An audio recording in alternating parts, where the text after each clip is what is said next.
tapos na kami kaon. Bala niyo na guro ang patios. Hindi kita manghugas sa Thailand. Na-amaze kami kay after mo kaon, after mo bayad, binagaan ka sa naman. Ang tawag na? Ang tawag ni nila is tissue ice. Tissue ice. Oo. Kay? Kay malamig siya. Halingin siya sa freezer. Lamig ito. Kang refreshing guro nga. Tapos sa kaon, kahit mainit diri. Panami lang. And barato diri sa Meklong. Ila food. Compare mo dito sa Pila ni tanan Bangkok. ang ato na kaon? 310 baht. 310 baht. Oo, hindi ta Pero maubos. way namin maubos oh. Ang ini, mas Paragin share pa namon to sa ila. Yeah. Ang nilaga nila. Ito namin, ano nila May tinawa ano? Duma ano? Mano? malamig dyan. Be, be, Imuan be. ka na daan. Be. Be. Oh. Ice tissue. Ice. Tissue ice. Gali, tissue Agin ano ice. man lang ah. Inbutang nila Yung ni sa freezer. freezer iniho.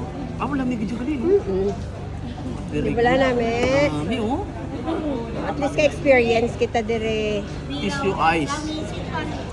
Ano nila kwan eh? Inang After mo bayad, kahatagin sila. Siguro kung gusto mo maghugas kamot or mag-refreshing. ano mo man ni sa ato no? Tissue ice. Ano? Ibutang mo man lang ni sa kwan oh. Yeah. Sa freezer. Dayon na ihatag mo sa imong ano, imong customer. So, gahulat na kita sa bungsang. Wala kami train. Gahulat kami sa train. Nami. Okay.